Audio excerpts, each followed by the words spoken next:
हम सर हरगिज झुकेगा नहीं साला। हे। चलो, आज हम लोग देखेंगे, क्या देखेंगे आज? देखो, जैसे कि आपको दिख रहा है HTML हेड एलिमेंट। देखो, जैसे कि आपको पता है कि HTML में कोड करने के लिए दो पार्ट्स होते हैं, हेड और बॉडी। ठीक है, तो उनमें से आपने ये चीज़ देखा कि बॉडी के अंदर हम सारा कोड कर रहे हैं, सारी चीज़ें हो रही हैं, बट हेड का इस्तेमाल क्या है, फिर हेड क्यों इस्तेमाल करते हैं? ठीक है, उसके बारे में आज हम प्रॉपरली डिस्कस करने वाले हैं। तो जैसा कि आपको यहाँ पे कोड में भी दिख सकता है कि ये बॉडी का पार्ट है जिसमें आप पूरा कोड करते हो, पूरी वेबसाइट का सारा कोड इसी के अंदर करते हो। बट जो ये हेड होता है, ये हेड आखिर बनाया किस लिए गया है, इसमें से हर एक लाइन के कोड का मतलब क्या है, मैं आज ये एक्सप्लेन करने वाला हूं।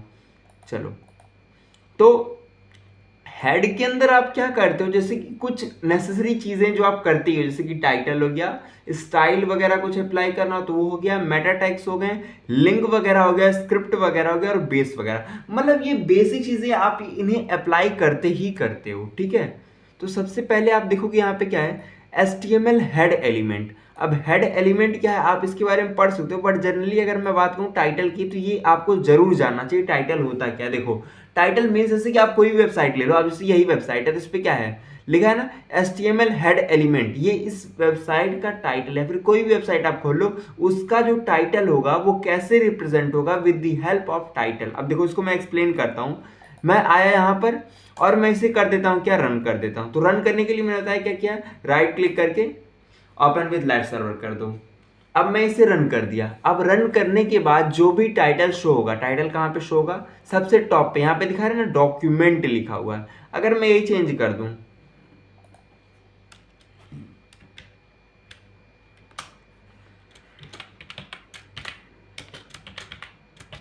एमसर हब मैंने कर दिया। अब जैसे ही आप इसे ओपन करोगे तो यहाँ पे टॉप पे क्या दिखेगा, एमसर हब। ये कैसे हुआ, with the help of title tag. चलो, इसी प्रकार से नेक्स्ट टैग आप देखोगे। ठीक है, जो भी वेब पेज का टाइटल दिखाना होगा टाइटल के थ्रू आप करते हो। ठीक है, उसी प्रकार से क्या आता है आपका स्टाइल एलिमेंट। अब स्टाइल क्या होता है, देखो, जैसे कि मान लो मैंने कोई पैराग्राफ लिया, पी में मैंने एक रैंडम पैराग्राफ के लॉरेम एप्सन डॉलर ले लिया। ये बाय डिफॉल्ट पैराग्राफ होता है, ये केवल VS कोड के अंदर ही मिलता है। ठीक है, अब मैं क्या करूं, अगर मान लो यहाँ पे कुछ कोड लिखूं, जैसे मैंने लिखा स्टाइल। अब स्टाइल टैग होता है जिसके थ्रू आप CSS का छोटा मोटा कोड इसमें कर सकते हो। ठीक है, जैसे मान लो मैंने क्या करना है, P को टारगेट करके इसमें इसका कलर चेंज कर देना है। क्या करना है, इसका जो कलर है उसे मुझे चेंज कर देना है। कलर मैं कर देता हूँ इसका, मान लो रेड। एंड क्या करूँ मैं, सपोज दैट बैकग्राउंड कलर, नहीं बैकग्राउंड नहीं, हाँ बैकग्राउंड कर देता हूँ। बैकग्राउंड कलर मैं कर देता हूँ ब्लैक पे सही लगेगा, ब्लैक कर दिया। इसी प्रकार से मन करता है फॉन्ट साइज भी चेंज कर देता हूँ, फॉन्ट फैमिली भी चेंज कर देता हूँ। ठीक है, तो ऐसे मैंने कुछ प्रॉपर्टीज चेंज कर दी लगाकर। तो आप देख सकते हो आपका आउटपुट कुछ इस प्रकार का दिखेगा, दिख रहा है ना। तो ये कैसे हो रहा है, with the help of style attribute. Style क्या करता है ना, मेकअप करने का काम करता है, जैसे लड़कियां मेकअप करती है ना, वैसे ही। देखो, चलो, उसी प्रकार से नेक्स्ट एक और टैग होता है जो कि आप हेड के अंदर ही पुट करते हो जनरली, उसका नाम है लिंक। अब लिंक क्या होता है ना, किसी भी फाइल को अगर आपको लिंक करना है, किसी भी चीज को अगर आपको लिंक करना है, तो ये कैसे करोगे, with the help of link. इसको अभी हम प्रैक्टिकली भी देखेंगे कैसे ये चीजें चलती हैं। ठीक है, देखो, तो जैसा कि आपको यहाँ पे दिख रहा है, मैंने इसको रन कर दिया।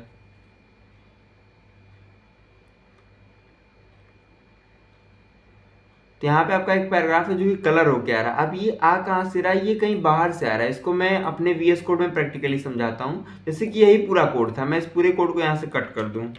ठीक है, इसको भी हटा दूँ, और मैं मान लो एक CSS की फाइल बनाऊँ। तो CSS की फाइल बनाने के लिए आपको यहाँ पे जाके यहाँ पे क्लिक करोगे, और मैंने एक डेमो के लिए लिख दिया style.css, लिख दिया, और लिख के मैंने यहाँ पे इसको पेस्ट कर दिया।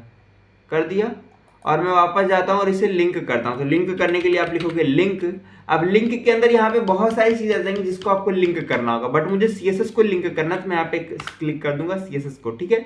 और ये मेरी फाइल में भी लिंक हो गई होगी। अब मैं इसे रन करूंगा तो आप यहाँ पे वापस से देख सकते हो क्या है, सेम टू सेम आउटपुट आ रहा है। मीन्स लिंक लिंक टैग किस लिए होता है, किसी भी फाइल को अगर आपको लिंक करना है तो वो कैसे करोगे, with the help of link tag, ठीक है।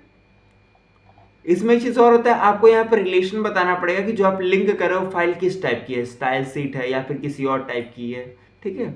देखो एक बहुत इंपॉर्टेंट चीज आप याद रखिएगा मेटा टैग के बारे में, ठीक है। इसके बारे में हम एक अलग से वीडियो बना के आपको समझाएंगे, क्योंकि ये बहुत इंपॉर्टेंट टॉपिक है, ठीक है। अभी के लिए मोटी मोटा समझ लो मेटा क्या करता है। देखो मेटा में बहुत सारी चीजें आती हैं, लेकिन बेसिकली अगर आप देखोगे तो मेटा में क्या आता है आपका, ये सबसे पहला लाइन कैरसेट UTF-8, दूसरा लाइन ये कीवर्ड्स वाला, तीसरा लाइन डिस्क्रिप्शन वाला, और ऐसे तमाम चीजें हैं। हम इसको डीपली समझेंगे, अभी के लिए बेसिकली समझ लेते हैं क्या क्या चीजें हैं। मोटी मोटा अगर आप देखोगे तो आपकी वेबसाइट का जो SEO पार्ट होता है वो कौन डिसाइड करता है, मेटा टैग डिसाइड करता है, ठीक है। तो इसमें बहुत सारी चीजें होती हैं, ठीक है। अब जैसे कि मान लो मैंने इसे रन कर दिया,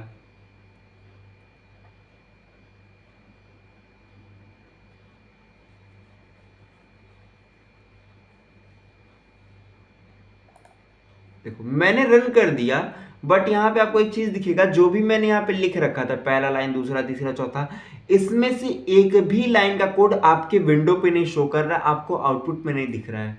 क्यों? क्योंकि मैंने स्टार्टिंग में बताया था कि जो भी चीज ब्राउजर पे दिखानी होती है वो बॉडी में डालोगे, जो भी ब्राउजर पे नहीं दिखाना होता है वो कहाँ पे डालोगे, हेड में डालोगे। तो आप देख सकते हो यहाँ पे ये जो चीजें हैं ये नहीं शो रही, क्योंकि ये आपने हेड में पुट कर रखा है, और इन सब का एक पर्टिकुलर मीनिंग है जो अभी हम समझेंगे, ठीक है। अब जैसे कि सबसे पहला समझो, आप ये इस्तेमाल करते हो ना, meta name viewport content width is equal to device minus width initial scale 1.0।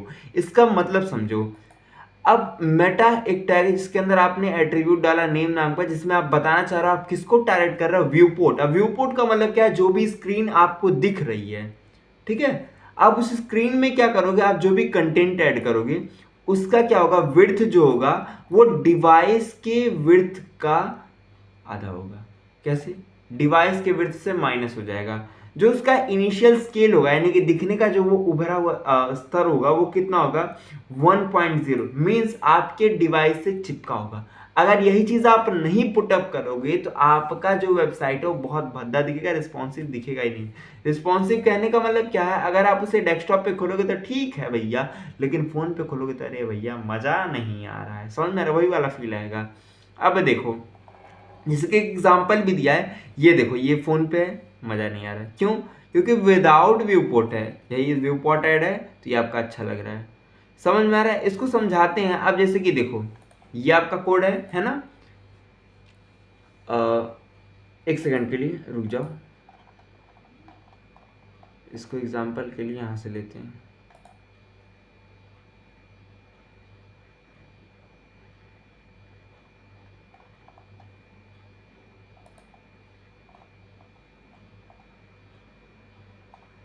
हाँ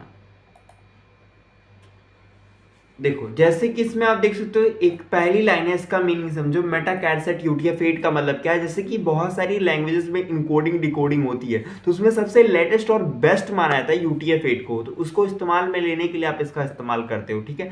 नेक्स्ट क्या है, मेटा HTTP इक्विप्ड, ये कॉम्पैक्टेबल विथ IE एज, यानी कि जो बहुत पुराने ब्राउजर जैसे कि एज हो गया, फायरफॉक्स हो गया, और भी तमाम पुराने ब्राउजर्स हैं जिनमें कुछ चीज़ें सपोर्ट नहीं करती, उन्हें सपोर्ट में लाने के लिए आपको ये चीज़ लिखना पड़ता है कि जो आपका HTTP इक्विप्ड होगा वो क्या होगा, एज के ब्राउजर्स पे भी सपोर्ट करेगा। देखो अब मेन चीज़ जो समझते हैं, हमने इसके बारे में डिस्कस किया था, इसका रोल क्या है। जैसे मान लो मैंने लॉरेम का पैराग्राफ लिखा था, मैं इसमें एक बार और ले लेता हूँ लॉरेम, मैं इसमें क्या करता हूँ एक बार और ले लेता हूँ, ऐसा कुछ है। मैं इसको फॉर्मेट डॉक्यूमेंट एक बार कर दूं ताकि मेरे को अच्छे से दिखे ये, ठीक है। अब ये मेरा पैराग्राफ है, अगर मैं इसे रन करके आपको दिखाऊं तो ये क्या है, आपका परफेक्ट दिख रहा है, कोई दिक्कत नहीं है। अगर मैं इसे रिस्पॉन्सिव चेक करूं, यानी कि Ctrl+Shift+I दबा के जब मैं इसका इंस्पेक्ट खोलूंगा तो आपको कुछ इस प्रकार का दिखेगा। ये देखो मैं यहाँ पे गया और मैंने यहाँ पे क्या करना है, क्लिक करना है। मैंने क्लिक कर दिया। अब देखो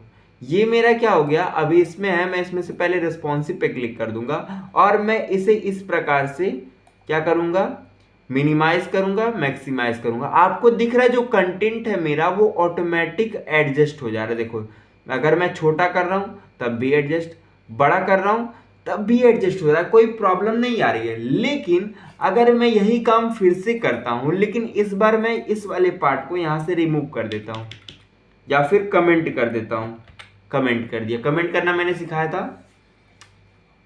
अब मैंने कमेंट करने के बाद इसको दोबारा ओपन किया, चलो भैया ठीक ठाक है। एक बार रिफ्रेश आपकी जानकारी के लिए कर देता हूं। चलो कंट्रोल शिफ्ट आई दबाते हैं।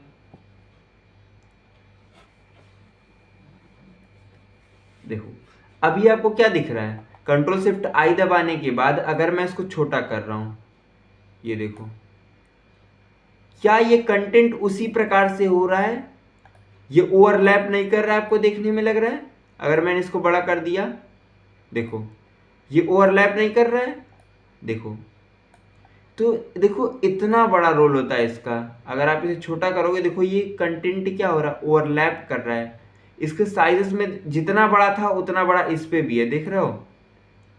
इतना बड़ा ये फोन पे भी दिख रहा है, इतना बड़ा ये डेस्कटॉप पर भी दिख रहा है। बट अगर मैंने यही चीज उसमें ऐड कर रखी थी तो क्या था, डेस्कटॉप पे प्रॉपर था, मोबाइल पे भी प्रॉपर था। समझ में आ रहा है। मीन्स ये इंपॉर्टेंट है, आपको लगाना ही लगाना है। अभी भी नहीं समझ कोई बात नहीं, जस्ट चिल, आप सब्सक्राइब करके बने रहो, क्योंकि मेटा टैग एक ऐसा टैग है जो आपकी वेबसाइट को रैंक कराता है। ठीक है, तो इसके बारे में हम डिटेल में डिस्कस करेंगे। ठीक है, डोंट वरी।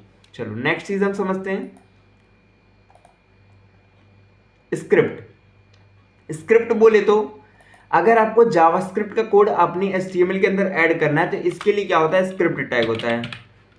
तो स्क्रिप्ट टैग के अंदर आपको क्या करना है, जैसे मान लो आपने अलर्ट लिखा, अलर्ट क्या होता है, जो पॉपअप मैसेज आता है।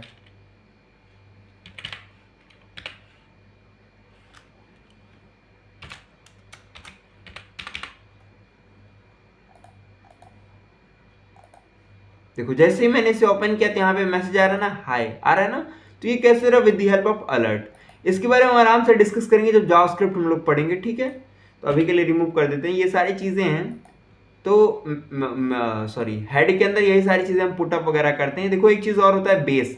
बेस का मतलब अगर कोई एक ऐसा यूआरएल है जो आपको वेबसाइट में बहुत जगहों पे इस्तेमाल करना है, तो उस कंडीशन में आप क्या करोगे, बेस टैग का इस्तेमाल करोगे, जो क्या करेगा, सारे यूआरएल्स का एक बेस बन जाएगा। समझ में आ रहा है कैसे, देखो ऐसे।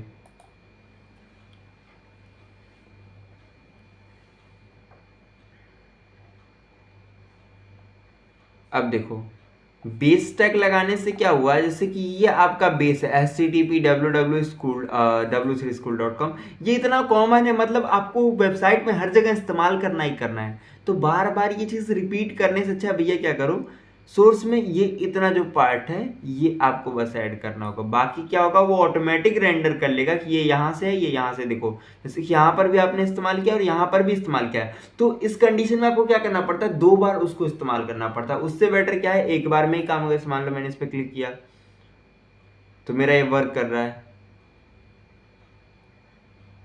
ना, बेस टैग के बारे में खुल के आ गया, मैं इसको काट दिया। ठीक है, अब आप चाहो तो सेम चीज करा सकते हो। कैसे कराओगे, आपको यहाँ से बेस वाला लेकिन पार्ट हटाना पड़ेगा और यही चीज आपको कॉपी करनी पड़ेगी और उसमें पुट करना पड़ेगा। मान लो मैंने इसको कॉपी कर लिया और ये इतना पार्ट मैं क्या करता हूँ, इसमें से हटा देता हूँ। कोई ज्यादा डिफरेंस आपको देखने को नहीं मिलेगा, सारी चीजें सेम है। ठीक है, बट ये चीज है आपकी यूआरएल को थोड़ा शॉर्ट करने के लिए इसका इस्तेमाल किया जाता है। ठीक है, चलो अगर मैं दोबारा से इसको रन कर दूं तो आपको कोई बहुत बड़ा डिफरेंस थोड़ी ना दिखेगा। देखो ऑटोमेटिक खुलेगा कि नहीं, देखो बात वही है। समझ में आ रहा है। तो यही चीज मैं समझाना चाह रहा था कि बेस क्या होता है ना, पूरी यूआरएल्स का एक बेस पॉइंट होता है जिसके थ्रू आप क्या कर सकते हो, यूआरएल्स में रेंडरिंग कर सकते हो एक साइड से दूसरे साइड पर। ठीक है, समरी में एक बार आप लोग पॉज करके वीडियो को पढ़ लीजिए। ठीक है, बाकी अगर और भी आपको कोई डाउट वगैरह है, कोई भी दिक्कत है, तो आप हमको इंस्टा पे डीएम कर सकते हैं और व्हाट्सएप ग्रुप ज्वाइन कर लीजिए। ठीक है, मिलते हैं नेक्स्ट वीडियो।